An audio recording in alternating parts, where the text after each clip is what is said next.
Shubhkamnaएं. We're on day 3 as far as my lectures are concerned. So again, I'll be touching upon some topics from unit number 3. We'll be focusing our discussion today on sampling, some issues related to sampling. We'll just quickly take a look over the curriculum. This is your curriculum, unit number 3, and the topics which I have highlighted.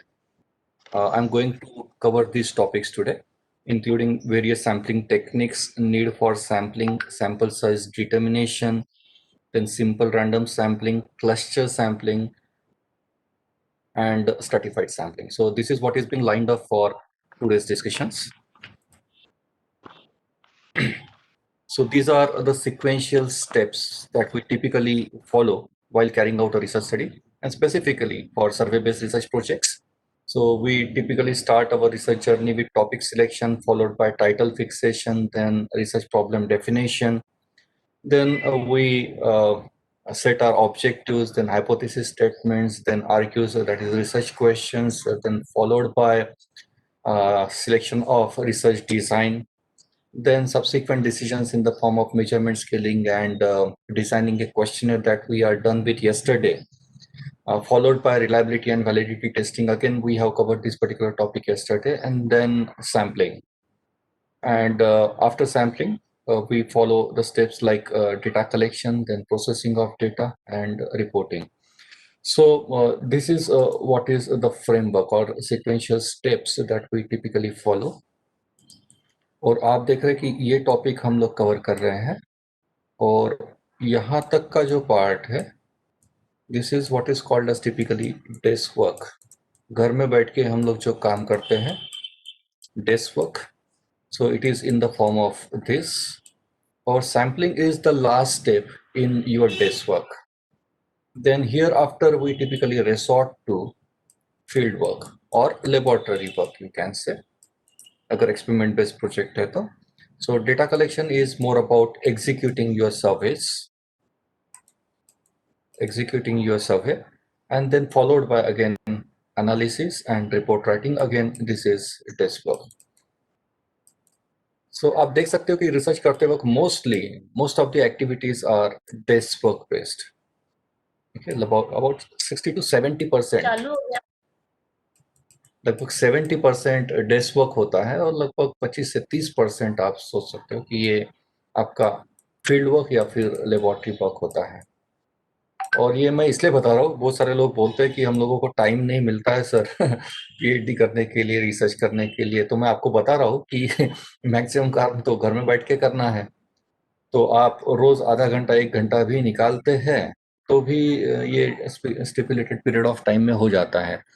एक statistics ऐसा है, Nashik university ने एक research किया था, नासिक में हुआ था ये रिसर्च, और जो पीएचडी स्कॉलर्स है उनका सर्वे किया गया था, और उसमें कुछ क्वेश्चंस ऐसे थे. एक क्वेश्चन ये था कि सबमिशन के लिए उनको कितना टाइम लगा, यानी डेट ऑफ रजिस्ट्रेशन से लेके सबमिशन तक का टेन्योर कितना रहा, ये पूछा गया है. तो उसमें एक शॉकिंग फैक्ट ये सामने आया था कि 70% रिसर्च स्कॉलर्स ने अपना research thesis stipulated period of time में कंप्लीट नहीं कर पाए थे, and they either ask for extension और री रजिस्ट्रेशन. तो आप देख सकते हैं कि 100 में से 70 लोग जो है वो स्टिपुलेटेड पीरियड, यानी लगभग इंडिया में 5 साल का माना जाता है, 5 साल भी कम पड़ रहे हैं एक रिसर्च थीसिस बनाने के लिए. तो लगता है कुछ गड़बड़ है, इतना टाइम तो नहीं लगना चाहिए. मेरी जानकारी में एक है रिसर्च स्कॉलर जिसको 15 साल हो गए हैं, यानी 3 बार री रजिस्ट्रेशन किया है उसने. तो इतना समय सही में नहीं लगता है. वो जो सर्वे की बात कर रहा था मैं, उसमें सिर्फ इतना ही नहीं पूछा गया कि कितना समय लगा, उसके पीछे ये भी पूछा गया कि डिले होने के कारण क्या लग रहे हैं आपको. तो रिसर्च स्कॉलर का कहना ये था कि सर करना तो चाहते हैं, पर कोई आके प्यार से समझा तो दे कि कैसे करना है, तो शायद जल्दी हो जाएगा. यानी मैं फिर से कल भी मैं बात कर रहा था, मेरे पिछले 2 सेशंस में मैंने वही बात की, direction is all the more important. यानी हमारे पास सब रिसोर्सेस, आज इंटरनेट पे आप देखेंगे सब कुछ, every information is available on a single click. There is no depth of this thing. Time निकाल लेते हैं, पर ये कब होता है कि आपका आधा घंटा 1 घंटा रोज देते हो तो लिंक लग जाती है, और आपको भी मालूम है कि लिंक लगती है तो रिसर्च का काम थोड़ा जल्दी प्रोसीड होता है और जल्दी खत्म भी होता है। और डिले होने का या री रजिस्ट्रेशन या फिर एक्सटेंशन का एक बड़ा कारण ये लगता है कि डायरेक्शन ना होना, मालूम ना होना कि क्या करना है और कैसे करना है। तो ये वर्कशॉप जो है, this kind of workshops comes handy, और इसी के लिए शायद pre PhD course work launch किया गया है। Well, with this backdrop, I'm getting into my core presentation now. So I have configured my today's presentation into 6 apparent sections. तो ये स्ट्रक्चर है आज के मेरे प्रेजेंटेशन का। तो ये 6 सेक्शंस में 6 मुद्दों की बात करेंगे हम लोग। इसमें सबसे पहले शुरुआत करेंगे introduction to sampling, in which we are going to discuss some commonly used terminologies with regard to sampling. The second section will be having discussions on need of sampling, जो आपके सिलेबस में स्पेसिफिक मेंशन किया गया है। तो 2 principles है sampling के, वो देख लेंगे क्विकली। उसके बाद fourth section meaning of sample design, जो हम लोगों को थीसिस में लिखना मैंडेटरी होता है आपके रिसर्च मेथोडोलॉजी के चैप्टर में, तो उसमें क्या लिखना है, कैसे लिखना है, वो भी एक बार चर्चा कर लेंगे। उसके बाद आपका सैंपल साइज डिटर्मिनेशन का पार्ट, और आखिर में हम लोग चर्चा करेंगे सैम्पलिंग टेक्निक्स या फिर मेथड्स ऑफ सैम्पलिंग, जिसमें आपके सिलेबस में simple random sampling, cluster sampling, stratified sampling, ये जो लिखा हुआ है ये बेसिकली सैम्पलिंग टेक्निक्स के इशू है। So this is the framework within which we will confine our discussions. पहले सेक्शन से शुरुआत कर रहे हैं। So in this particular section, we will just try to acquaint ourselves with some commonly used terminologies in the context of sampling. क्योंकि sampling ये जो issue है रिसर्च का, ये किसको काम में आता है वो 1 मिनट चर्चा कर लेते हैं। देखिए, सर्वे बेस्ड रिसर्च प्रोजेक्ट में सैम्पलिंग इज इंडिस्पेंसेबल। जब भी आप सर्वे कर रहे हैं तो you are suppose to work on sampling concepts, कि आपका सैंपल साइज डिटर्मिनेशन का पार्ट हो कि कितना सैंपल साइज फिक्स करना है, या फिर सैंपल्स का सिलेक्शन कैसे करना है, ये issue are indispensable part of your survey based research projects. Experiment based research projects में भी सैम्पलिंग की एप्लीकेशंस है, पर कॉन्टेक्स्ट उनका थोड़ा अलग होता है। पर यहाँ पे जो कॉन्टेक्स्ट सिलेबस में दिख रहा है, ये सोशल साइंस का ओरिएंटेशन थोड़ा ज़्यादा लग रहा है। पर एक्सपेरिमेंट बेस्ड रिसर्च प्रोजेक्ट्स में भी सैम्पलिंग किया जाता है, नो डाउट अबाउट इट। खास करके आपके एनिमल डिसेक्शंस पे आप काम कर रहे हो, तो एनिमल की कितनी स्पेसीज और हर स्पेसीज में कितने सैंपल्स लेने हैं, या फिर इवन प्लांट स्टडीज में भी एक्सट्रैक्शन कुछ करना है आपको प्लांट स्टडीज का, तो उसमें भी सैम्पलिंग के डिसीजंस आते हैं, इन्वॉल्व होते ही हैं। तो इन शॉर्ट, आपके सर्वे बेस्ड रिसर्च प्रोजेक्ट्स और एक्सपेरिमेंट बेस्ड रिसर्च प्रोजेक्ट्स दोनों में सैम्पलिंग की एप्लीकेशंस है। कुछ टर्मिनोलॉजीज देख लेते हैं, 5 से 6 टर्मिनोलॉजीज सैम्पलिंग से जुड़ी हुई। इसमें से कुछ टर्मिनोलॉजीज आपको मालूम होगी, पर मुझे लग रहा है कि एक प्रॉपर मोमेंटम, एक प्रॉपर फ्लो से हम लोग प्रोसीड करें, तो कुछ चीजें शायद आपको मालूम भी होगी, तो भी मैं मेरी लैंग्वेज में, मेरी भाषा में एक बार थोड़ा सिंप्लीफाइड मैनर में क्विकली पुट अप कर देता हूँ इसको। तो सबसे पहली टर्म जो हम लोग यूज करते हैं सैम्पलिंग के कॉन्टेक्स्ट में, वो है टारगेट पॉपुलेशन। टारगेट पॉपुलेशन को यूनिवर्स भी कहा जाता है। एक होता है पॉपुलेशन, दूसरा टारगेट पॉपुलेशन या फिर universe. Target population is nothing but the sum total और aggregate of all the subjects that you have chosen for your research study. यानी आप किसका सर्वे करने वाले हैं, आप क्वेश्चनर किससे फिलअप करा लेने वाले हैं, ये इशू जो है जब हम लोग एड्रेस करते हैं, इसका आंसर निकालने की कोशिश करते हैं, तो actually we are defining a target population. Target population का उल्लेख आपके टाइटल में रिफ्लेक्ट हो जाता है। आप देखेंगे कि a consumer survey with specific reference to housewives in Nagpur. So obviously housewives will be considered as target population, कि आप किसका सर्वे करने वाले हैं, जिसका मेंशन जनरली टाइटल में हो जाता है, और उसका जो एग्रीगेट है, सम टोटल है इन सब्जेक्ट्स का, इन एलिमेंट्स का, इसी को हम लोग टारगेट पॉपुलेशन कहते हैं। Nothing knew about it. आप कुछ एग्जाम्पल्स की अगर बात करते हैं, तो जैसे हाउसवाइफ का उल्लेख मैंने अभी किया, बाद में एग्रीकल्चर में फार्मर्स का स्टडी किया जाता है, मार्केटिंग में कंज्यूमर्स का स्टडी किया जाता है, सोशल वर्क में एनजीओज के जो एम्प्लॉयज है उनका सर्वे किया जा सकता है।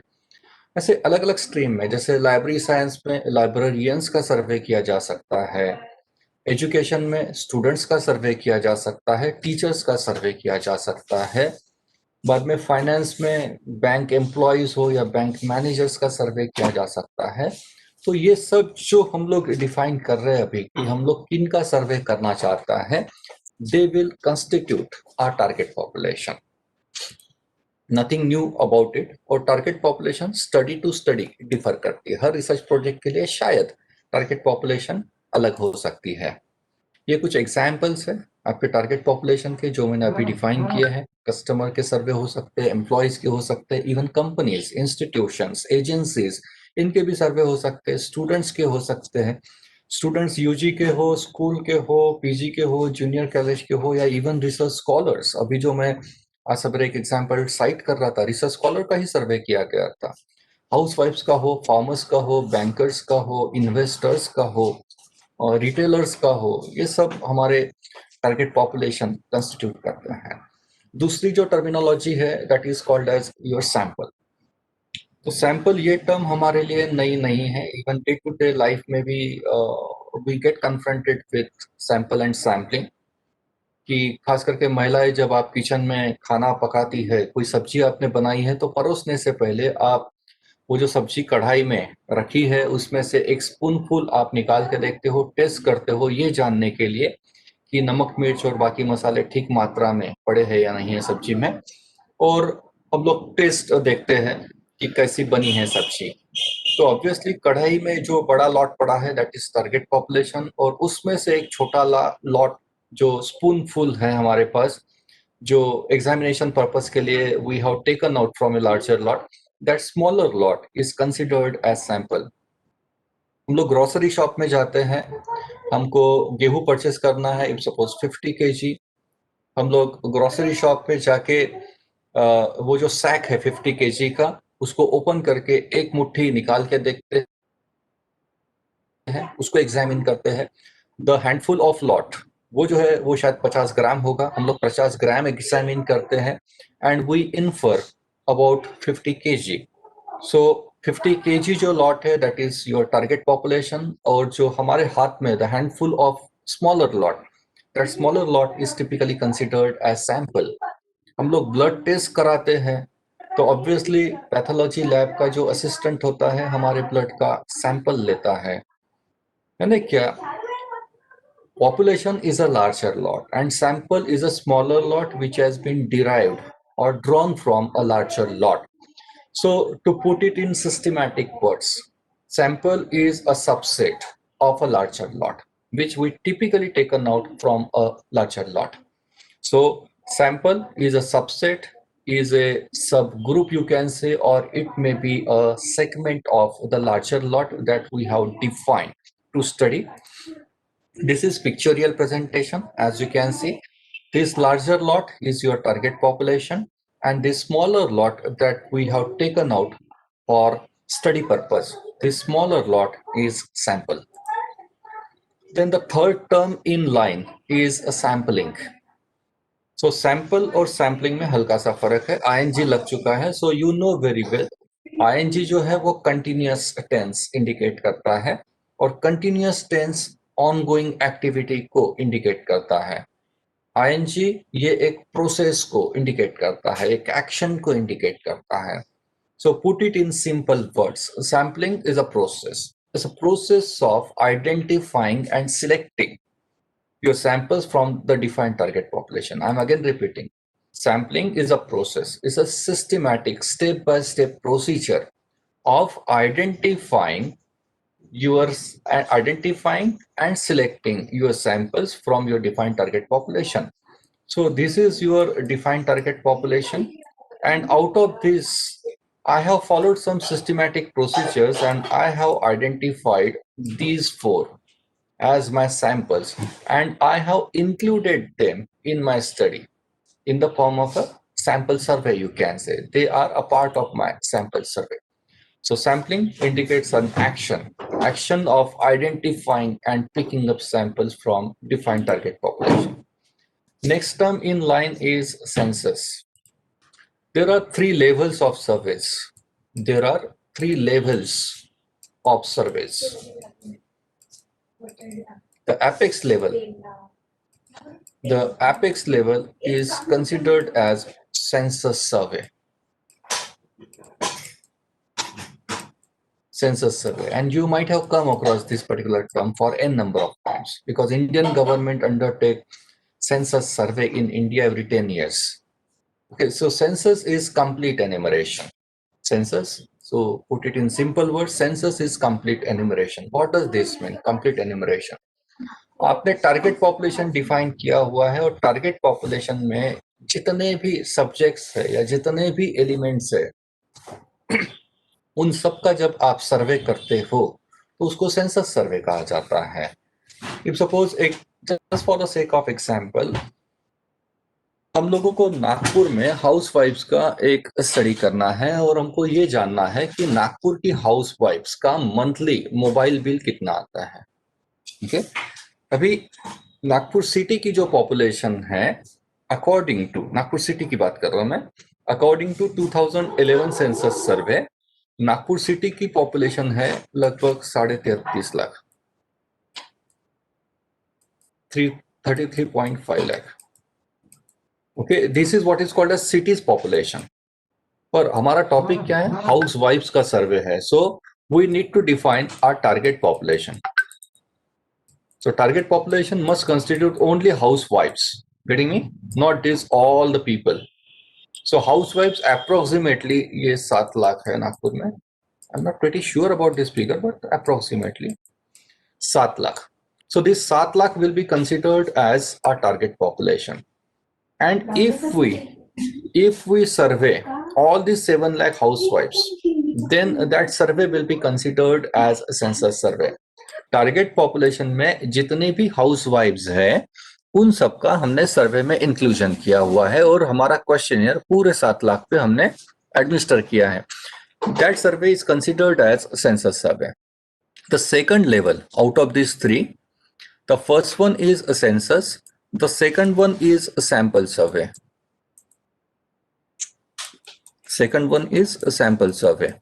So out of this 7 lakh, if we are conducting survey of only 1000 housewives, this 1000 is considered as our sample size. So if we conduct survey only on a smaller lot out of this larger defined lot, this survey is considered as a sample survey. And the third layer is called as your pilot survey. And yesterday we had discussions on pilot survey. So pilot is nothing but we have designed our questionnaire and to test the feasibility of our questionnaire if we have conducted a survey only on a very smaller lot. If suppose an housewife a sample size of about just 30, okay, this micro level survey will be considered as our pilot survey. Pilot survey का purpose ये है कि it's a kind of dress rehearsal of your larger level sample survey. Over here you are resorting to a trial run of your questionnaire. आपका questionnaire ठीक से बना है क्या, उसमें कुछ गलतियां तो नहीं है, या फिर आपके रेस्पोंडेंट जो है are they really comfortable filling up your questionnaire. So just to get a feel of this, we conduct a survey at a very micro level. That micro level survey is considered as a pilot survey. Then about symbols. Okay, this is your target population, and when you define it, target population, if suppose it is finite, if suppose your target population is finite means you have the details about your target population. जैसे अभी हम लोग जो बात कर रहे थे कि house wife 7 lakh, that you can define, okay, and you have approximate figures कि 7 lakh. So this target population, when it is finite and when you are aware about the details of your target population, then for defining this figure, or population size, we use the symbol capital N. Getting me? So target population size, if it is finite, is denoted by capital N. And as against that, we use small n for defining our sample size. जैसे 7 लाख महिलाओं में से हम लोग सिर्फ 1000 महिलाओं का सर्वे कर रहे हैं. So this is Sir, our can you sample please size. repeat this again? Yes, ma'am. So population size and sample size, the symbols we are discussing presently. So population size means, अभी जो हम लोग example discuss कर रहे थे, Nagpur city में जो house wives है उनकी संख्या अप्रोक्सीमेटली 7 लाख है. तो ये 7 लाख को डिनोट करने के लिए we use symbol capital N. Capital N indicates your target population size, and as against that, sample size is denoted by small n. Okay कि ये है आपका टारगेट पॉपुलेशन का साइज और ये है आपका सैंपल का साइज. सैंपल सर्वे अगर कर रहे हैं आप, तो आपने कितने लोगों का सर्वे किया हुआ है वो स्टैटिस्टिकली डिनोट करने के लिए वी विल रिफ्लेक्ट और we will represent this particular information this way. n is equal to 1000, small n is equal to 1000, and capital N is about your population size, and you have to mention this capital N as well in your PhD thesis. तो ये कहाँ mention करना है मैं थोड़ी देर बाद discuss कर रहा हूँ. So for the time being I have discussed 2 symbols. Yes ma'am. Sir population को हमें यूनिवर्स भी बोलते हैं क्या? हाँ यस, मैंने बोला भी है अभी, target population is also called as your universe. जब मैं टारगेट पॉपुलेशन डिफाइन कर रहा था उस वक्त मैंने ये टर्म यूज भी की थी. Target population is also called as universe. Then the next concept in line with regard to sampling, that is small sample and large sample. आपका सैंपल साइज अगर 30 से नीचे है, अगर आपका सैंपल साइज 30 से नीचे है, that particular sample is regarded as a small sample. अगर आपका सैंपल साइज 30 या फिर 30 के ऊपर है, then that sample size is considered as a large sample. अभी ये कॉन्टेक्स्ट आपको मालूम होना क्यों जरूरी है, क्योंकि परसों भी मुझे एक पार्टिसिपेंट ने क्वेश्चन किया था पैरामेट्रिक और नॉन पैरामेट्रिक को लेके, या फिर हाइपोथेसिस टेस्ट कौन सी लगाते हैं. तो उसके एक 5 डिसीजन क्राइटेरियाज होते हैं कि आपके पास जो हाइपोथेसिस है उसको कौन सी टेस्ट आप एडमिनिस्टर कर सकते हो. तो इसको 2 मिनट में बात कर लेता हूँ इसके ऊपर. हाइपोथेसिस, आपका टेस्टिंग जो है, आपके पास जो हाइपोथेसिस है उसको आप कौन सी टेस्ट लगा सकते हो, उसके 5 डिसीजन क्राइटेरियाज होते हैं. उसमें से एक अभी जो कॉन्टेक्स्ट मेरे पास है वो है sample size.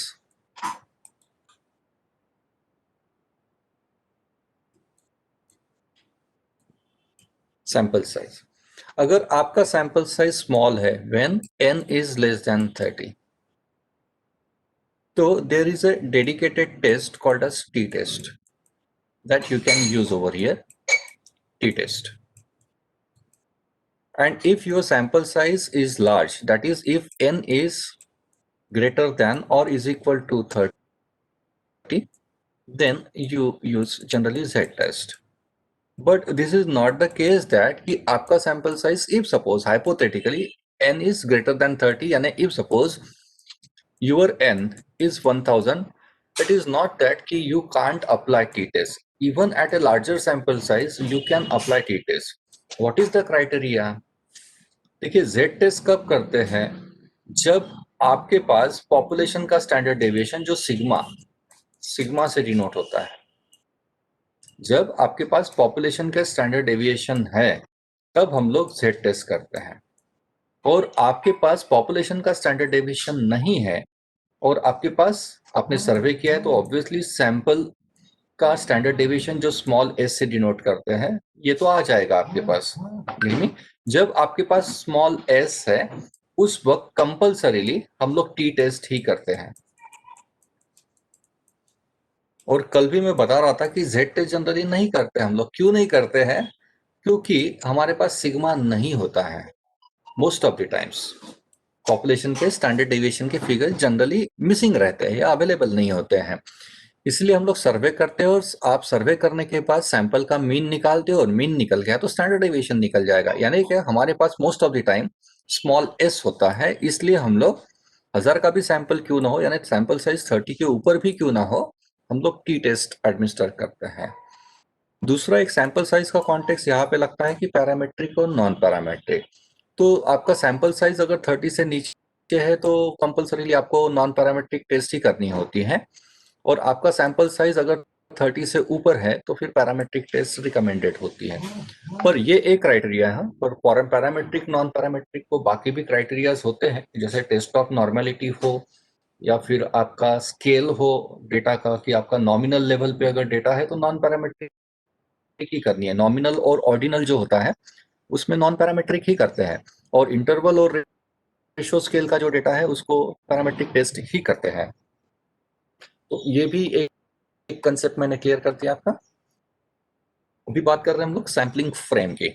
Next term in line, sampling frame का मतलब है कि आपका target population if suppose finite है, ऐसा एक्सप्लेन कर देता हूं। हम लोग बात कर रहे हैं सैम्पलिंग फ्रेम की, ओके। अभी आपका सैंपल जो है, सॉरी, आपका टारगेट पॉपुलेशन जो है n, वो एक तो फाइनाइट हो सकता है या फिर इनफाइनाइट हो सकता है। इनफाइनाइट, फाइनाइट और इनफाइनाइट में फर्क क्या है? फाइनाइट का मतलब है कि आपके पास पॉपुलेशन के फिगर्स है, आप पॉपुलेशन के बारे में आपके पास डिटेल्स है। डिटेल्स यानी क्या? आपके टारगेट पॉपुलेशन में कौन है, ओके, आपके टारगेट पॉपुलेशन में कौन है, कितने हैं,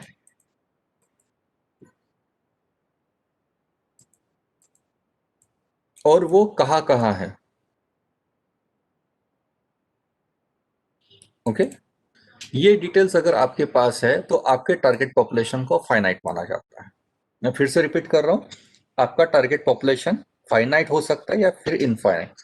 अगर आपके पास ये इंफॉर्मेशन है कि आपके टारगेट पॉपुलेशन में कौन कौन है, हु ऑल बोलूंगा रादर मैं, आपके टारगेट पॉपुलेशन में कौन कौन है, कितने हैं यानी उसकी संख्या क्या है, और वो कहाँ कहाँ है ज्योग्राफिकली, ये इंफॉर्मेशन अगर आपके पास है तो आप आपके टारगेट पॉपुलेशन को फाइनाइट करते हो।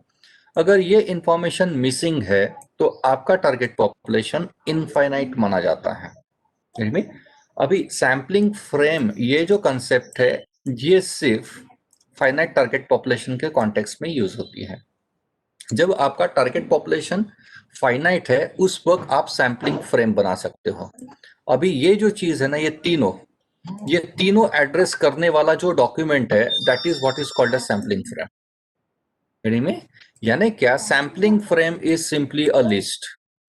Sampling frame is a list of all the subjects or sample elements in your defined target population। आपके सैम्पलिंग फ्रेम में जितने भी लोग हैं उसकी एक कंपोजिट लिस्ट जो है, इस लिस्ट को सैम्पलिंग फ्रेम कहा जाता है। और ये सैम्पलिंग फ्रेम का उपयोग आपका सैंपल का सिलेक्शन करने के लिए होता है। So this is simply a list. ये जो लिस्ट है ये कभी कभी रेडीली अवेलेबल होती है पब्लिश्ड फॉर्म में। देखिए मैं फिर से रिपीट कर रहा हूं, सैम्पलिंग फ्रेम जो है ये लिस्ट है किसकी? आपके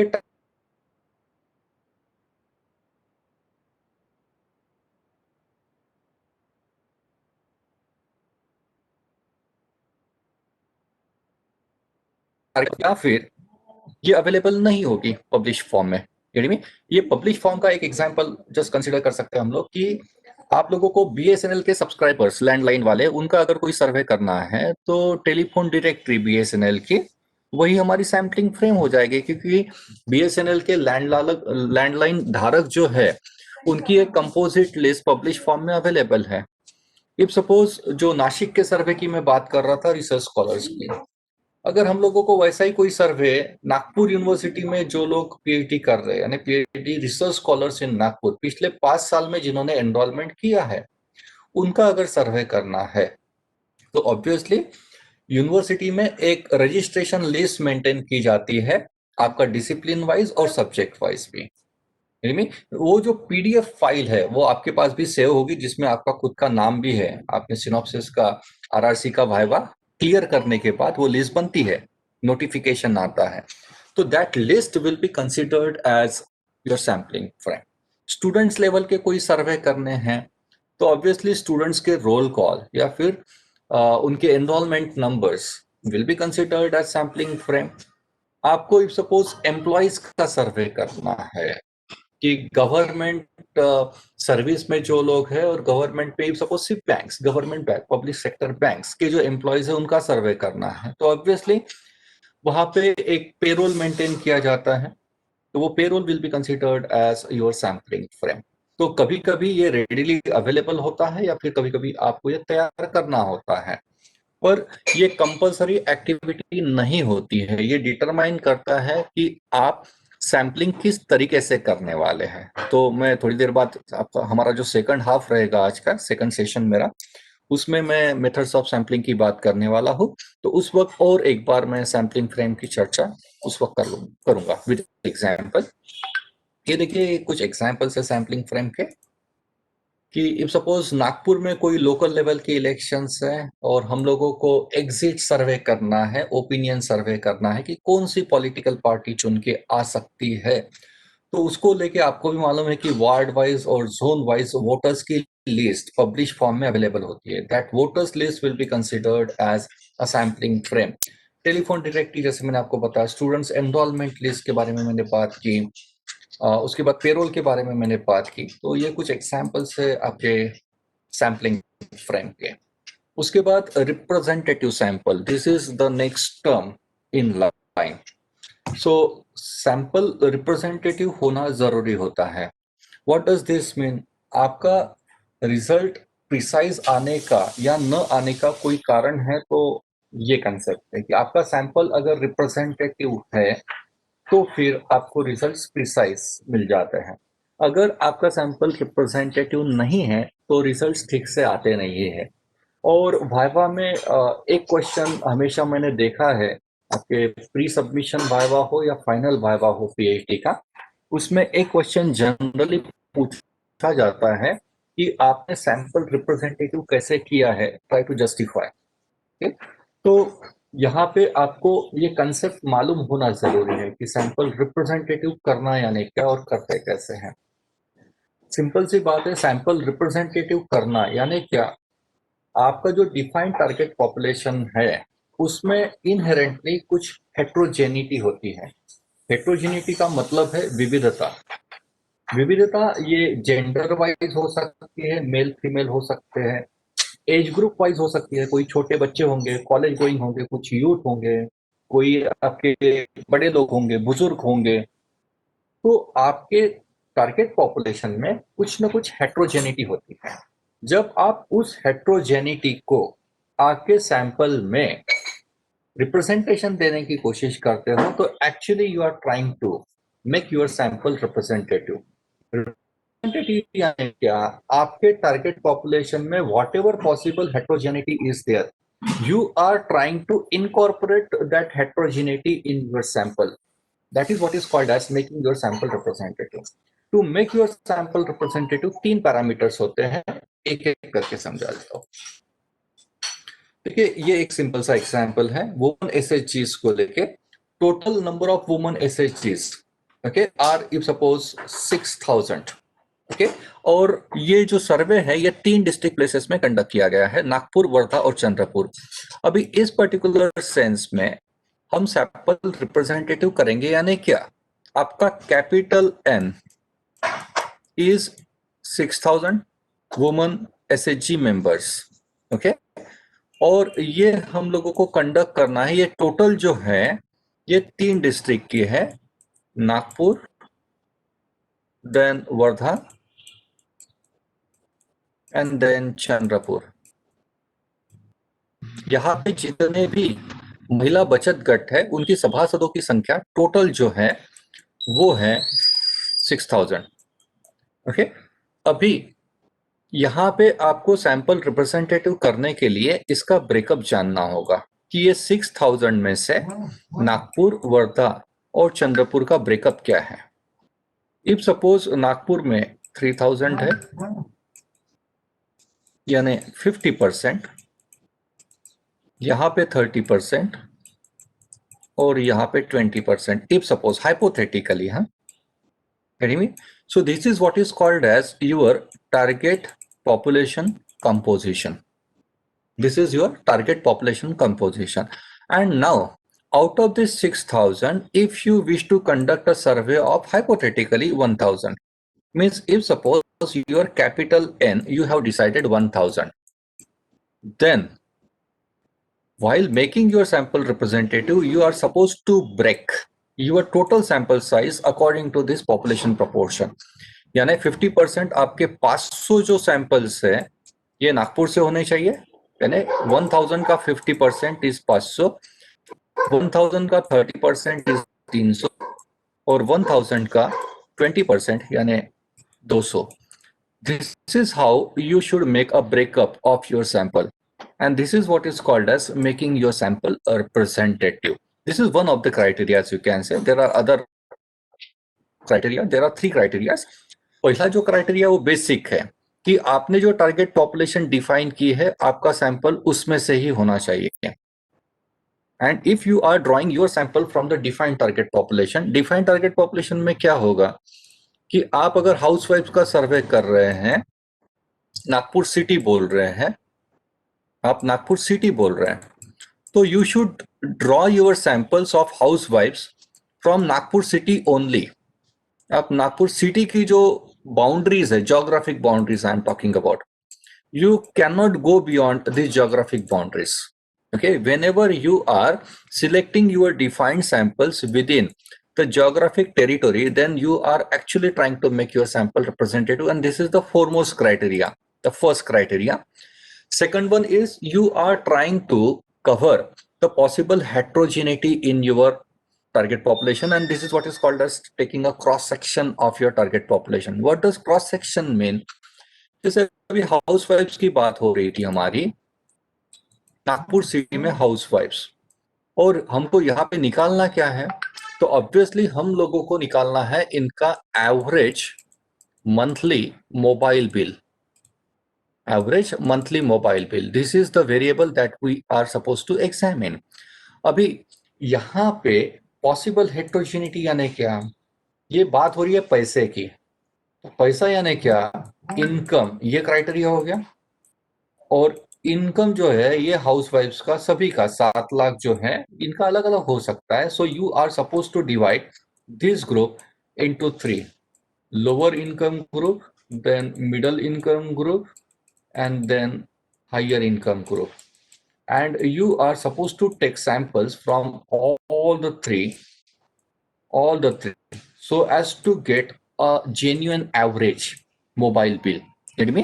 So this is how we try to make our sample representative, and then it should encompass the composition. जो मैंने आपको बताया था SHGs के context में 50%, 30%, 20%, you just divide your sample according to that particular composition of population in mind. So these are the 3 criteria we use to make our sample representative. अभी बात करते हैं कि सैंपल रिप्रेजेंटेटिव क्यों करते हैं, तो ऑब्वियसली रिजल्ट्स बेहतर आते हैं. एक एग्जांपल ले रहा हूं मैं. देखिए हमारे पास वही हाउसवाइफ्स वाला ही एक एग्जांपल कंटिन्यू करते हैं हम लोग. हमारी हाउसवाइफ्स है 7 लाख का पॉपुलेशन है नागपुर सिटी का. 7 लाख में से हमने डिसाइड किया है कि 1000 का सैंपल हम लोगों को लेना है. अब ये 7 लाख में से मैंने 1000 का सैंपल लिया और इनको पूछा कि आपका मंथली मोबाइल बिल कितना आता है. ओके, और इन्होंने मुझे जवाब दिए 1000 महिलाओं ने. तो इसकी मैंने एक्स वेरिएबल कंसिडर करके एक डेटा सीरीज ले ली 1 2 3 4 अप टू 1000. यहाँ पे इनके रेस्पॉन्सेस है और इसका मैं अभी निकाल लूंगा मीन, एक्स बार जिसको कहते हैं. यहाँ पे मुझे मीन मिल जाएगा. ओके, अभी ये मीन इफ सपोज आ रहा है 250. ओके, ये मीन आ रहा है इफ सपोज हाइपोथेटिकली 250 रुपए. ये हो गया हमारा सैंपल मीन 1, यानी इसको मैं बोल रहा हूँ एक्स बार 1. अभी मैं क्या कर रहा हूँ, ये 7 लाख में से ये जो 1000 है इसको मैंने छोड़ दिया मीन निकाल के। अभी मैं फिर से यही स्टडी रिपीट कर रहा हूँ। ओके, ये स्टडी मैं अभी फिर से रिपीट कर रहा हूँ दूसरे महिलाओं के ग्रुप पे 1000, इसमें से 7 लाख में से दूसरे 1000 लिए फ्रेश, नॉन ओवरलैपिंग। इन सबसे मैंने फिर से वही क्वेश्चन पूछा कि आपका मंथली मोबाइल बिल कितना आता है। फिर से मुझे एक नया एवरेज मिल जाएगा, वो हो जाएगा x2 बार। तो मेरा सवाल ये है कि क्या ये x2 बार इतना आएगा 250? क्या ये x2 बार जो नया मीन आने वाला है, क्या ये इसके साथ मैच हो जाएगा? No, sir, not exactly. No, sir, no, Exactly. no. Correct. जरूरी नहीं है कि ये भी 250 आ जाए। Getting me? इफ सपोज ये आ रहा है 370 रुपए, okay, there is very possibility कि ये मैच नहीं होता, जनरली तो होता ही नहीं है।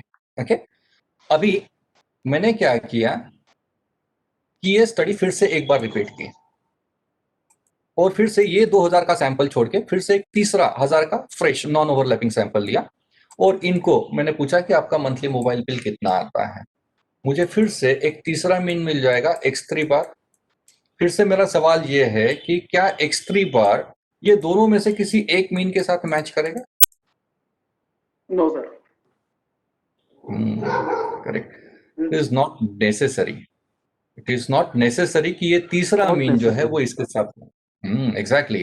इफ सपोज ये आ रहा है 110, ओके, अभी अभी आप देख सकते हो कि हर बार अगर ये मीन अलग आ रहा है तो इसमें से कौन सा मीन हम लोगों ने जेन्युइन कंसीडर करना चाहिए। Getting me? ये तो प्रॉब्लम हो गया बॉस, कि जितनी बार स्टडी रिपीट कर रहे हैं उतनी बार अगर कॉन्ट्रास्ट में रिजल्ट आ रहे हैं तो फिर इसमें से कोई भी एक मीन हम लोग ये नहीं बोल सकते कि जेन्युइन है। ये तीनों बार कुछ ना कुछ गलती हुई है, और वो गलती शायद वही है सैंपल रिप्रेजेंटेटिव ना होना। अगर आपका सैंपल रिप्रेजेंटेटिव नहीं है तो आपका स्टडी रिपीट करते हैं तो हर बार कॉन्ट्रास्ट में रिजल्ट आएंगे, हर बार कॉन्ट्रास्ट में रिजल्ट आएंगे। अगर आपका सैंपल रिप्रेजेंटेटिव है, आपने तीनों बार एक पर्टिकुलर प्रिंसिपल, एक पर्टिकुलर आपने थ्योरी बना ली है कि this is how I will derive sample, कि middle income group, sorry lower income group, middle income group और हाई इनकम ग्रुप में से मुझे यहाँ पे 30% 1000 का यानी 300, यहाँ पे 600 और यहाँ से आपके 100, क्योंकि ये ओरिजिनल कंपोजिशन माना जाता है lower income group, middle income group, higher income group का 30%, 60% और 10%। अगर ये प्रिंसिपल, ये रूल को फॉलो करके आप ये स्टडी जितनी बार रिपीट करोगे आपको कॉन्ट्रास्ट में रिजल्ट नहीं मिलेंगे। आपको हर बार, जैसे ये पहले का 250 आया है तो दूसरा शायद 242 आ जाएगा, तीसरा शायद 254 आ जाएगा, पर इसमें बहुत ज्यादा फर्क नहीं है। और हम लोग तो वैसे भी 3 से 5% की एरर की मार्जिन लेके चलते हैं, and it is this figures are in this tolerance, and this is the importance of making your sample representative. If your sample is not representative, आपके रिजल्ट्स पे एक डाउट लग जाता है, और इसीलिए आपके वाइवा में पूछा जाता है कि सैंपल रिप्रेजेंटेटिव किया है क्या और कैसे किया है, क्या क्राइटेरिया यूज किए हैं आपने, और उसको सपोर्ट क्या है, एविडेंस क्या है, आपने जो पैरामीटर्स यूज किए हैं, कंपोजिशन जो लिया है उसका एविडेंस क्या है। और ये इसीलिए जाना जाता है कि आपके जो रिजल्ट्स है वो कितने रिलायबल है, वो माना जाएगा आपके सैंपल रिप्रेजेंटेटिव है या नहीं है। नेक्स्ट स्लाइड पे जा रहा हूं मैं। नेक्स्ट सेक्शन में जा रहे हैं हम लोग, नीड ऑफ सैम्पलिंग। सैम्पलिंग करते क्यों है? सैम्पलिंग के कॉन्टेक्स्ट में दो फंड है। ये हमारा टारगेट पॉपुलेशन है, कैपिटल एन, जो जनरली लार्ज इन नंबर होता है, और यह है हमारा sample, okay, sample size small n. अब ये जो है ना, ये जनरली थाउजेंड्स, लाख या फिर करोड़ में अवेलेबल होता है, और इन सबको स्टडी में इंक्लूड करना, यानी क्या, सेंसस सर्वे करना, ये हर बार पॉसिबल नहीं होता है, because census is time consuming, it is cost consuming as well and energy consuming as well. यानी क्या, census survey most of the time it is not feasible, It is not feasible for a individual research scholar like we people. Yes, as far as government is concerned, government can afford to study 130 crore people in India. Why it is so? Because they have got all the resources available with them. They have got a huge team to conduct survey. But this is not a case with we individuals. हम लोगों को तो अकेले को करना. So that is why it is not feasible for us to resort to census survey every time. If the population size is quite large in number, in that particular case, what do we typically do? We resort to a sample survey. Getting me? अभी sample survey करने के बाद हम लोग जो analysis करते हैं, इसके बाद हम लोग मीन निकाल लेंगे जो एक्स बार से डिनोट होता है. हम लोग परसेंटेजेस निकाल सकते हैं इसके. हम लोग स्टैंडर्ड डेविएशन निकाल सकते हैं जो स्मॉल एस से डिनोट होता है. Getting me? सैंपल सर्वे करके जो डेटा आता है उसका एनालिसिस करने के बाद जो फिगर्स आते हैं, हम लोग mean, mode, median, standard deviation, variance, correlation, coefficient हो या रिग्रेशन हो, आपके स्क्यूनेस कर्टसिस के फिगर्स हो, ये सब फिगर्स हम लोग कंप्यूटेशन करते हैं if suppose using sample data. इनको कहा जाता है सैंपल स्टैटिस्टिक. इनको कहा जाता है सैंपल स्टैटिस्टिक्स.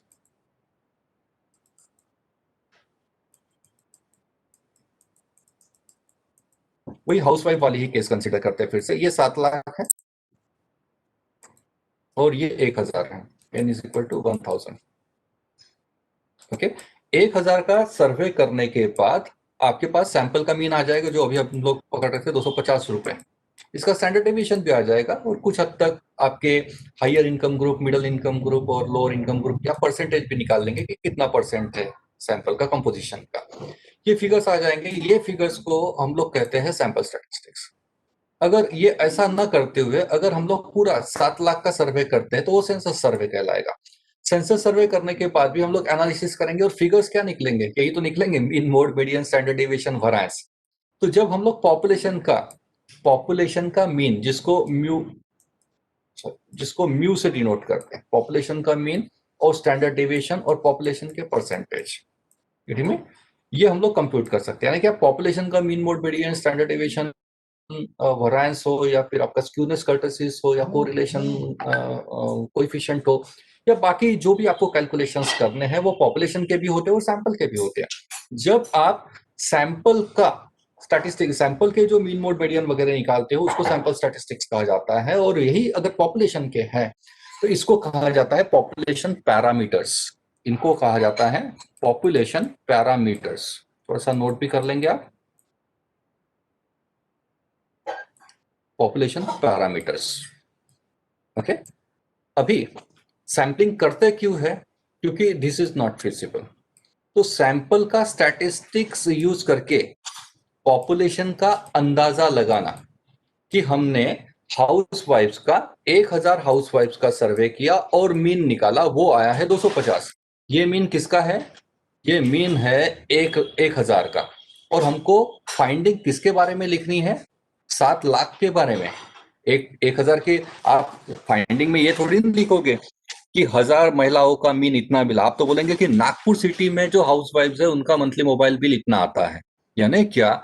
सैंपल का डेटा यूज करके पॉपुलेशन के बारे में एस्टिमेशन करने की जो प्रोसेस है उसको कहा जाता है स्टैटिस्टिकल इन्फरेंस निकालना. और इसी को हम लोग हाइपोथेसिस टेस्टिंग कहते हैं. हाइपोथेसिस टेस्टिंग में यही किया जाता है कि सैंपल का डेटा यूज करके उसको जनरलाइज करने की जो प्रोसेस है, that process is called as statistical inference deriving या फिर हाइपोथेसिस टेस्टिंग. और सैंपल, नीड ऑफ सैम्पलिंग हम लोग डिस्कस कर रहे हो. The need of sampling, sampling provides a base to derive statistical inferences about target population. This is the basic need for understanding sampling. Got it? So यहाँ पे 2 terminologies मैंने आपको समझाई है. एक है पॉपुलेशन पैरामीटर, दूसरा है sample statistics. So this is the bottom line.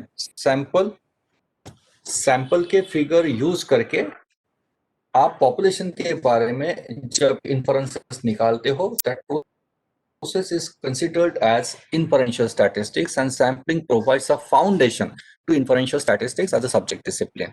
और जो मैं आपको बता रहा था थोड़ी देर पहले एग्जाम्पल कि हम लोगों को 50 kg का सैक लेना है ये वाला, तो हम लोग इसमें से एक एक दाना एग्जामिन नहीं करते हैं, हम लोग एक मुट्ठी भर निकालते हैं, उसको एग्जामिन करते हैं सीपीए लॉट को, और इन्फरेंस निकालते हैं कि ये पूरा का पूरा 50 kg का क्वालिटी कैसा है, क्या इसको लेना चाहिए, खरीदना चाहिए। सिर्फ इतना लॉट एग्जामिन करके we are deriving inferences about a larger lot, और इसी के लिए सैंपल, ये जो है sampling provides a base to derive inferences about this larger lot. And these are the 3 obvious reasons कि जिसके लिए हम लोग सैम्पलिंग करते हैं, because we can substantially save on cost, we can substantially save on time, and if you follow all the basic principles of sampling, there are very chances that you get results with greater accuracy. We are down to section number 3 now. Principles of sampling. So there are a couple of principles. मैं just briefly बता देता हूँ। देखिए sampling ये एक ऐसा विषय है कि इसके ऊपर मैं जनरली पूरे दिन का 6 घंटे 8 घंटे का वर्कशॉप मैंने अनगिनत लिए हैं। इसमें इतने सारे मिनिस्क्यूल इश्यूज है। प्रिंसिपल्स ऑफ सैम्पलिंग मैं ब्रीफली बता देता हूँ आपको 2 principles, but it is quite comprehensive. पहले बात करते हैं प्रिंसिपल यानी क्या और जानना क्यों जरूरी है। प्रिंसिपल यानी रूल्स है ये, और आपको भी मालूम है कि if you are clueless we refer to rule, कि रूल जो है वो गाइडलाइन करके काम करती है, कि जब आपको स्टैटिस्टिक्स बहुत ज्यादा नहीं समझता है तो आप रूल फॉलो कर लेते हो। तो सैम्पलिंग को लेके भी आपके मन में अगर डाउट है कि मैं जो कर रहा हूं वो सही है या नहीं है, तो फिर आप ये 2 प्रिंसिपल को रेफर कर लीजिए और फॉलो कर लीजिए, तो आप सैम्पलिंग फिर ठीक से, आपके सैम्पलिंग के डिसीजंस जो है वो सही डायरेक्शन में जा रहे हैं ऐसा माना जाता है। 2 प्रिंसिपल्स है। पहला प्रिंसिपल है प्रिंसिपल ऑफ स्टैटिस्टिकल रेगुलरिटी। मेरी भाषा में समझा देता हूं। प्रिंसिपल ऑफ स्टैटिस्टिकल रेगुलरिटी कहता है कि आपका सैंपल साइज मॉडरेटली लार्ज है, आपका सैंपल साइज मॉडरेटली लार्ज है। इसका मतलब क्या है, आपका सैंपल साइज बहुत ज्यादा कंजर्वेटिव नहीं है, कंजर्वेटिव यानी कम। आपका सैंपल साइज ना ही बहुत कम है और ना ही ज्यादा है, आपका सैंपल साइज मॉडरेट इनफ है, और आपने सैंपल का सिलेक्शन, सैंपल का चयन रैंडम तरीके से यानी अनबायस्ड तरीके से आपने सैंपल का सिलेक्शन किया हुआ है, तो फिर आपको रिजल्ट सही मिल जाते हैं। यानी आपके टारगेट पॉपुलेशन की जो पॉसिबल हेट्रोजिनिटी है, जो भी कैरेक्टरिस्टिक फीचर्स है, वो आपके सैंपल में उतर जाते हैं और आपको प्रिसाइज रिजल्ट्स मिल जाते हैं। So try to follow this principle, don't work on very conservative sample size. अभी ये मॉडरेटली लार्ज यानी क्या, ये संख्या क्या होती है, मैं हमारा जो दूसरा सेशन है अभी ब्रेक के बाद, उसमें मैं एलैबोरेटली समझा देता हूँ आपको, और रैंडम सिलेक्शन यानी क्या और कैसे करते हैं वो भी समझा दूंगा। पर for the time being I hope कि आपको शायद समझ में आ रही है भाषा कि आपका सैंपल साइज ना ही बहुत छोटा और ना ही बहुत बड़ा, सैंपल साइज मॉडरेट है, और आपने सैंपल का सिलेक्शन अनबायस्ड तरीके से किया है कि आप अपना कोई पर्सनल डिस्क्रिशन यूज नहीं कर रहे सैंपल का चयन करते वक्त। You are standing neutral while selecting. You are standing unbiased while selecting your samples. Then there are very chances that you will get precise results. This is principle number 1. We're down to principle number 2. This principle is principle of inertia of last sample. ये क्या कहता है कि जैसे जैसे आप sample size बढ़ाओगे वैसा वैसा आप क्लोज और एक्यूरेट मिलेंगे। जैसे जैसे आप सैंपल बढ़ाते जाओगे वैसे वैसे आपको रिजल्ट्स एक्यूरेट मिलते जाते हैं। So these are the 2 principles that we are supposed to know and we are supposed to follow as well. तो अभी तक जो 3 सेक्शंस पे मैंने डिस्कशंस किए हैं, अभी ब्रेक के बाद 2 सेक्शंस में डिस्कस कर रहा हूँ। अभी तक जो 3 सेक्शंस डिस्कस किए हैं उसके ऊपर अगर कुछ डाउट्स होंगे तो आप पूछ सकते हैं। Sir, एक क्वेश्चन था, so what kind of questions will be asked in the exam? Like it will be application based or related to theory? your this what we can say Yeah, on pre-PhD, yeah. हाँ pre-PhD की जो exam होगी ना, मैं कुछ sample जी sir. Questions आपको आज के सेशन के टुवर्ड्स द एंड, जो सेकंड सेक्शन है, मेरा सेकंड सेशन है, टुवर्ड्स द एंड एक 10 से 15 मिनट में कुछ स्पेसिमेन क्वेश्चंस आपसे करा लूंगा अभी, तो आपको अंदाजा आ जाएगा. Okay, thanks a lot sir, thanks a lot. Sir एक मला विचारायचं होतं की तुम्ही मगाशी सांगितलं पॅरामेट्रिक आणि नॉन पॅरामेट्रिक टेस्ट बद्दल, बरोबर आहे? तर ते 30 पेक्षा कमी असेल तर कोणतं म्हणतो तुम्ही? नॉन पॅरामेट्रिक टेस्ट म्हणतात तुम्ही? Non parametric. बरोबर, कारण तिथे एक कन्फ्यूज झालं होतं, तर त्याच्यामुळे पॅरामेट्रिक टेस्ट आपण 30+ असेल तर. वो सिर्फ उतना ही क्राइटेरिया नहीं है सुमन सर, मैं समझा देता हूँ आपको. हाइपोथेसिस टेस्ट जो है ना, ये थोड़ा सा क्लिष्ट इशू है. हाइपोथेसिस टेस्टिंग थोड़ा समय लगता है इसको, पर ठीक है. पैरामेट्रिक नॉन पैरामेट्रिक आप जो बोल रहे हो ना, वो समझा देता हूँ मैं आपको.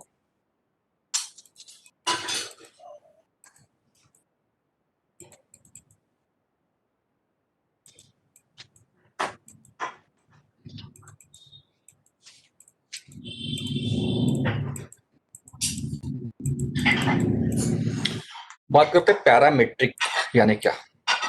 ये पैरामेट्रिक जो है, ये पैरामीटर ये शब्द से बना है. पैरामेट्रिक टेस्ट जो है, ये पैरामीटर शब्द से बना है. पैरामीटर यानी क्या, अभी थोड़ी देर पहले, एक 5 मिनट पहले मैंने चर्चा की थी कि पैरामीटर और सैंपल स्टैटिस्टिक्स, पॉपुलेशन पैरामीटर होता है और सैंपल के स्टैटिस्टिक्स होते हैं. और स्टैटिस्टिक्स में 3 पैरामीटर्स माने जाते हैं.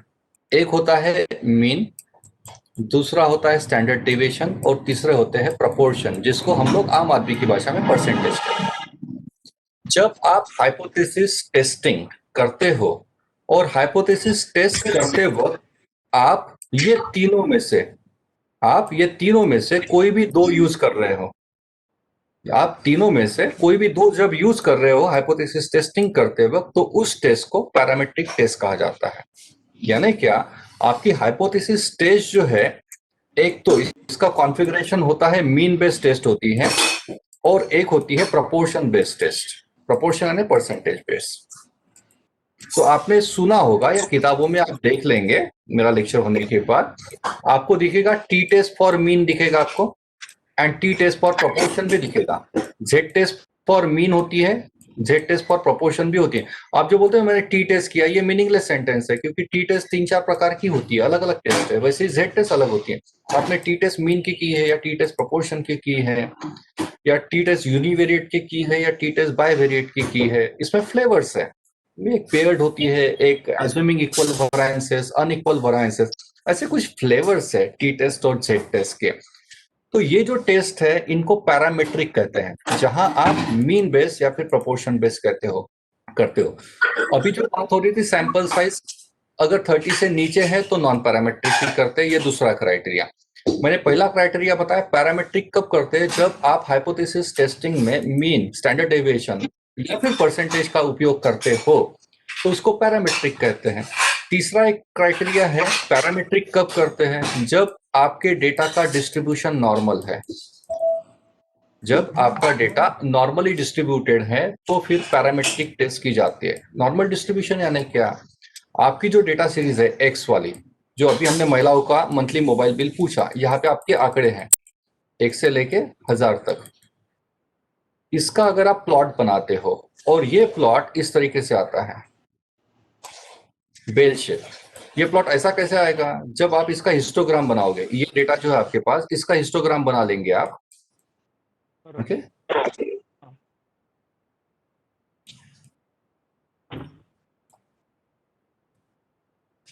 ये हिस्टोग्राम के जो मिडल पॉइंट्स है, ये इसको ज्वाइन करने के बाद आप फ्री हैंड से, अगर आपको ये बेल शेप कर्व मिल रही है, तो आपका डेटा को नॉर्मली डिस्ट्रीब्यूटेड डेटा कहा जाता है.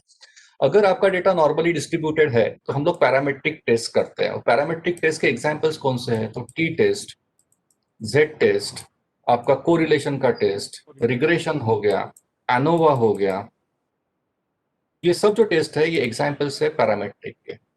नॉन पैरामेट्रिक में आपके पास डेटा जो है, यहाँ पे पैरामेट्रिक में और एक बड़ा क्राइटेरिया है कि आपका डेटा इंटरवल या फिर रेशो स्केल का होना चाहिए. यानी क्या, ये डेटा न्यूमेरिक होना चाहिए, नंबर में होना चाहिए.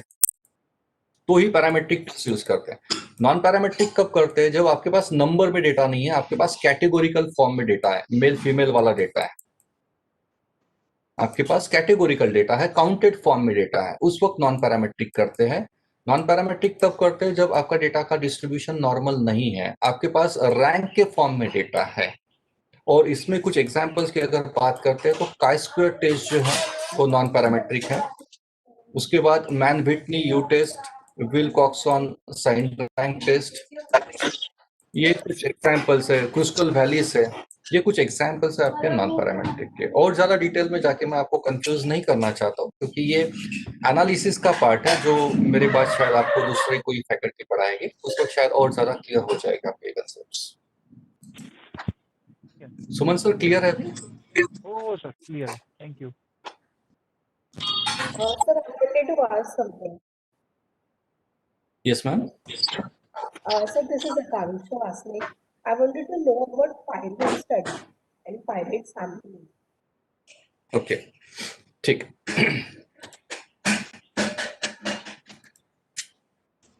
पायलट टेस्ट जैसे मैंने मतलब कल भी समझाया था, आज भी समझा दिया, फिर से एक बार बता देता हूँ। पायलट सर्वे जिसको हम लोग कहते हैं, पायलट सर्वे ये हमारा ट्रायल रन होता है क्वेश्चनियर का। हमारा क्वेश्चनियर ठीक से बना है क्या, वो जस्ट एक फील लेने के लिए हम लोग छोटे लेवल पे एक सर्वे करते हैं। अभी बात होती है कि पायलट सर्वे कितने लोगों का करना चाहिए, पायलट सर्वे के लिए सैंपल साइज कितना होना चाहिए। तो पायलट सर्वे के लिए आइडियली सैंपल साइज 30 से 50 के बीच में कहीं पे तो भी होना चाहिए। ये भी पायलट सर्वे के लिए सैंपल साइज 30 to 50 के बीच में कहीं पे तो भी होना चाहिए।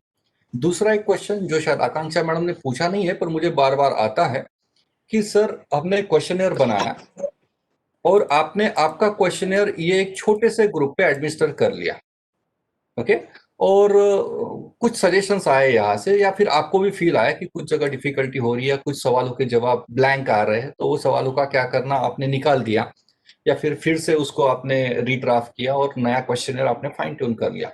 अभी सवाल यह आता है कि सर वो 2 क्वेश्चन में प्रॉब्लम था, 30 क्वेश्चंस थे, 2 सवालों के जवाब ठीक से आ नहीं रहे थे या फिर डेटा मिसिंग रह रहा था, तो ये 2 क्वेश्चन तो हमने निकाल दिए, डिस्कार्ड कर लिए, पर 28 जैसे के वैसे रिटेन कर लिए हैं।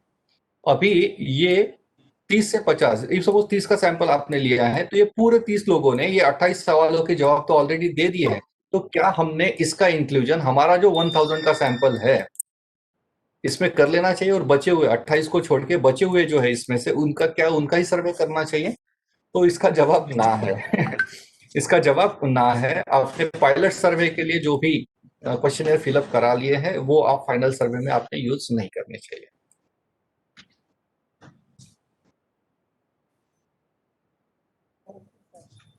सर पायलट सर्वे का हमें मेंशन करना होता है क्या थीसिस में कि हमने सैंपल्स का पायलट सर्वे भी किया है? हाँ, रिसर्च मेथोडोलॉजी का जो चैप्टर है, देखिए इसमें सीखने लायक चीजें देखिए आप कितनी सारी हैं। थीसिस राइटिंग ये अपने आप में एक बड़ा विषय है कि लिखते कैसे हैं। थीसिस राइटिंग में थीसिस राइटिंग को ही रिसर्च करते वक्त जो डिसिप्लिन है उसको साइंटिफिक राइटिंग कहा जाता है। इसके ऊपर बड़ी बड़ी किताबें हैं, 4 किताबें तो मेरे पास ही है क्योंकि मैं भी पढ़ाता हूँ ये सब्जेक्ट, थीसिस राइटिंग और साइंटिफिक राइटिंग कहते हैं इसको एक्चुअली, साइंटिफिक राइटिंग। और साइंटिफिक राइटिंग क्या है, ये डिसिप्लिन क्या है, ये गाइडलाइंस देता है कि आपका जो डॉक्यूमेंट है, रिसर्च के जो डॉक्यूमेंट है, thesis one of the document हो गया, दूसरा सिनॉप्सिस होता है, तीसरा आपका रिसर्च आर्टिकल्स होते हैं, चौथा आपके एब्स्ट्रैक्ट्स होते हैं। ऐसे अलग अलग प्रकार के रिसर्च डॉक्यूमेंट से हमारा पाला पड़ता है। ये सब डॉक्यूमेंट्स में इंफॉर्मेशन लगभग वही होती है, पर सबके फॉर्मेट्स अलग है, कन्वेंशंस अलग है, रूल्स अलग है, प्रोसीजर्स अलग है, स्टैंडर्ड्स अलग हैं। और ये रूल्स जो है ये साइंटिफिक राइटिंग एड्रेस करता है। आपने इसके मैनुअल्स आते हैं, हैंडबुक्स आते हैं, जो बल्कि डॉक्यूमेंट्स है, 700 पेजेस का एपीए का पूरा मैनुअल है कि थीसिस लिखते कैसे हैं।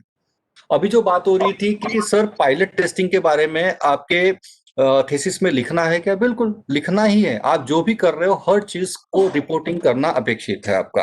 वो भले ही आपके लिए बहुत छोटी एक्टिविटी होगी, पर जो भी आप रिसर्च के दौरान कर रहे हैं उस सबका रिपोर्टिंग। अभी पायलट टेस्टिंग के बारे में लिखेंगे कहाँ पे, तो आपका आरएम का जो चैप्टर होता है, ये चैप्टर नंबर 3 जनरली होता है। इसमें 3.1, 3.2, 3.3 इस प्रकार से हेड्स है और इसका हर एक का हेडिंग है। मेरे वर्कशॉप भी होते हैं इस पे, थीसिस राइटिंग के वगैरह, मेरी अकेडमी के थ्रू मैं लेता हूँ ये देखिए इसमें हर एक टाइटल होता है और इसमें क्या लिखना है हर टाइटल में ये लिखा हुआ है, इसके रूल्स है। अभी जो पायलट के बारे में आप बोल रही थी, इसको 3.4 में मेंशन करना होता है, यहाँ पे इसका मेंशन आता है। इसमें लगभग एक 6 से 7 हेड्स आते हैं, वो इसमें से एक हेड आपके पायलट टेस्टिंग का रिपोर्टिंग होता है। यहाँ आते हैं डिटेल्स।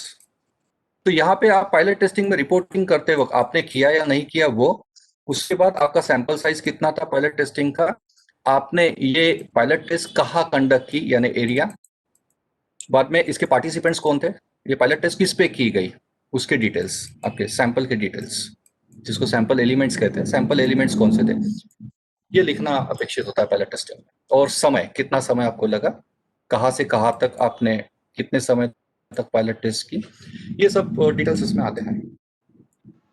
और ये कॉम्प्रिहेंसिव चीजें हैं 3 घंटे में। एक्चुअली ये तो मैं जो दे रहा हूँ ये बोनस है सब, पर है ये पढ़ने लायक चीजें हैं सब।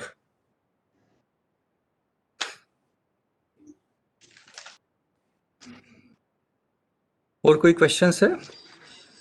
हाँ सर, मेरा एक क्वेश्चन है।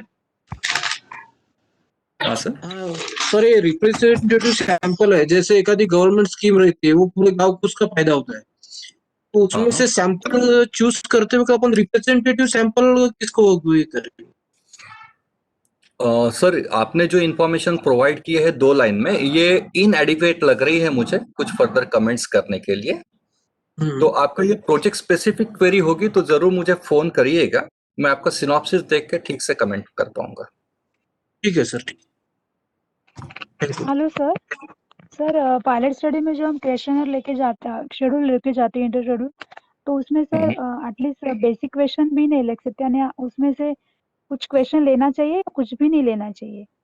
नहीं, क्वेश्चन तो लेना है, क्वेश्चन के बारे में मैं नहीं बोल रहा हूँ, डेटा बोल रहा हूँ मैं। 30 का जो आपने डेटा फिलअप किया है वो छोड़ के आप फ्रेश सर्वे कंडक्ट करिए, क्वेश्चन ओके, तो वो लेने ही 30 है ना। बच्चे अगर 30 स्टूडेंट पे अगर 100 स्टूडेंट पे अगर मैं कर रही हूँ, तो मैं 30 हाँ वो बच्चों को छोड़ दूंगी और बाकी बच्चों को का मैं सर्वे करेक्ट, करूंगी।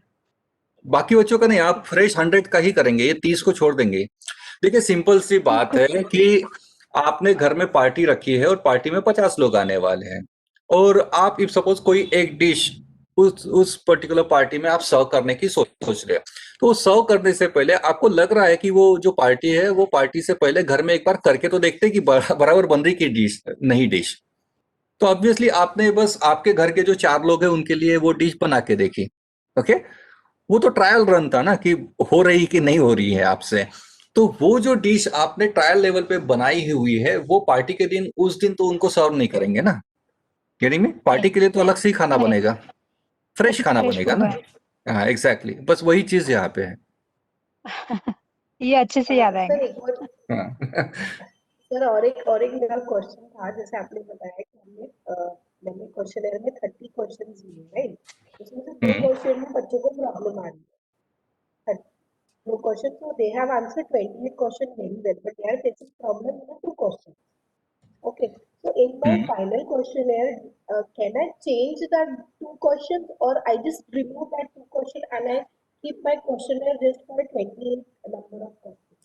नहीं, उन क्वेश्चन की अहमियत है अगर, और उस पर्टिकुलर क्वेश्चन को लेके जो डेटा आने वाला है वो आपको हाइपोथेसिस टेस्टिंग में या ऑब्जेक्टिव सेटिस्फाई करते वक्त यूज करना है, तो आप रिमूव नहीं कर सकते, उसको रीड्राफ्ट कर सकते हैं या फिर उसका आप क्वेश्चन टाइप चेंज कर सकती हैं। तो सर अगर मैंने उसको रीड्राफ्ट किया, फिर से मुझे उसको पायलट स्टडी करना पड़ेगा क्या? अगर मैं नहीं रीड्राफ्ट नहीं नहीं नहीं नहीं नहीं नहीं, उसके बाद वैलिडिटी टेस्ट, नहीं नहीं, फिर से आप वैलिडिटी कर लीजिए एक बार एक्सपर्ट की तरफ से। ओके ओके, ऐसे तो वैसे मेंशन भी करूंगी मेरे थीसिस में कि आई फेस दिस प्रॉब्लम, तो मैंने ये क्वेश्चन चेंज। नहीं, फिर से पायलट करने की जरूरत नहीं है, आपने पायलट इसीलिए किया है कि करेक्शन करने के लिए ही तो किया है हमने पायलट। हाँ, नहीं सर, तो करेक्शन जो मैंने किया वो मैंने थीसिस में भी मैं मेंशन करूंगी। नहीं नहीं, थेसिस में मेंशन करने की जरूरत नहीं है ये सब। अच्छा, ओके ओके। पायलट किया है ये आप रिपोर्टिंग कर दीजिए, पायलट सर्वे किया है उसको इम्प्लाइड है कि आपने पायलट किया है यानी आपने क्वेश्चन करेक्ट कर लिया है जो भी गलतियां थी, करेक्ट कर लिया जी इम्प्लाइड है वो। Okay okay thank you sir एक 5 मिनट का ब्रेक ले लेते हैं फिर कंटिन्यू करते हैं। यस सर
सर चालू करायचं.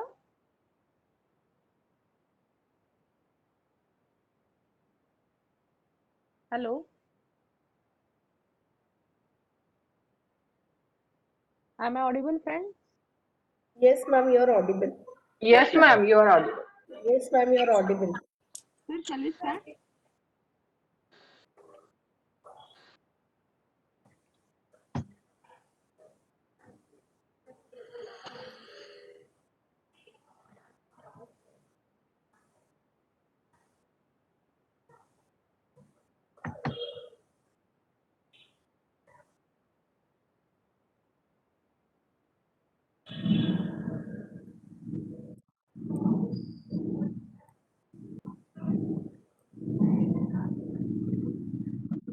Sir, share screen चा option. हो, Yes, sir. मी कंटिन्यू करतो मॅडम. हो sir, please.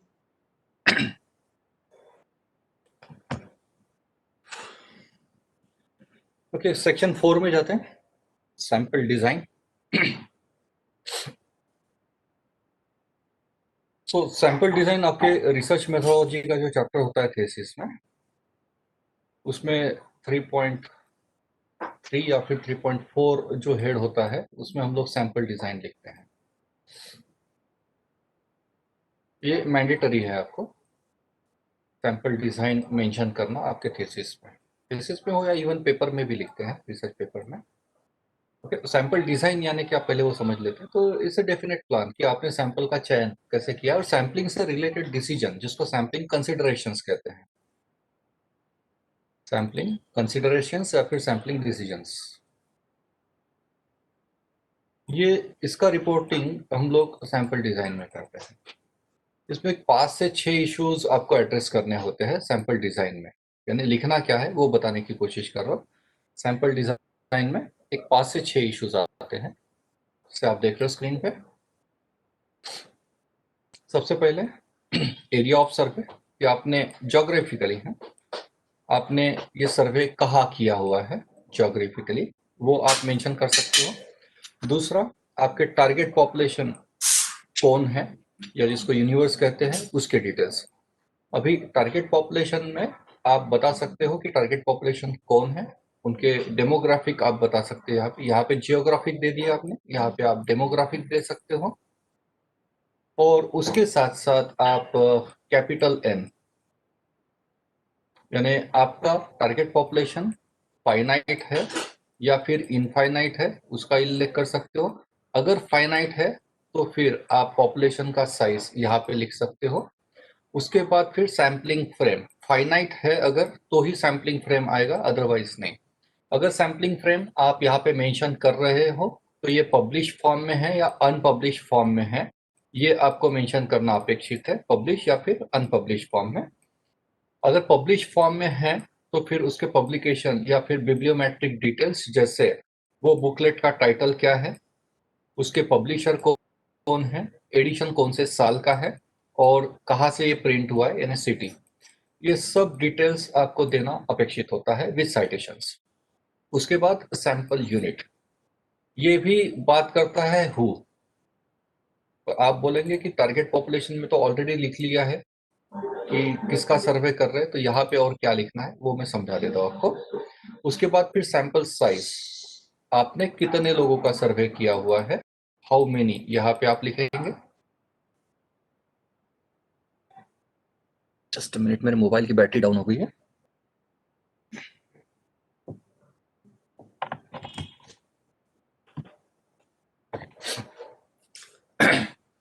आप यहाँ पे मेंशन करोगे कि आपने कितने लोगों का सर्वे किया है और यहाँ आएंगे मेथड, यानी आपने सैंपल का चयन कैसे किया है, how have you selected samples from the defined target population. ये पार्ट ऑलरेडी एक्सप्लेन कर दिया है मैंने. टारगेट पॉपुलेशन को लेकर चर्चा ऑलरेडी हो चुकी है, सैम्पलिंग फ्रेम में ऑलरेडी एक्सप्लेन कर चुका हूँ. अभी ये जो 3 हिस्से है इसको लेकर मैं बचा हुआ जो 1.5 घंटा है हमारे पास, इसमें मैं ये 3 मुद्दों की चर्चा कर रहा हूँ. ओके, अभी चर्चा मैं शुरुआत कर रहा हूँ यहाँ से. सैंपल यूनिट यानी क्या.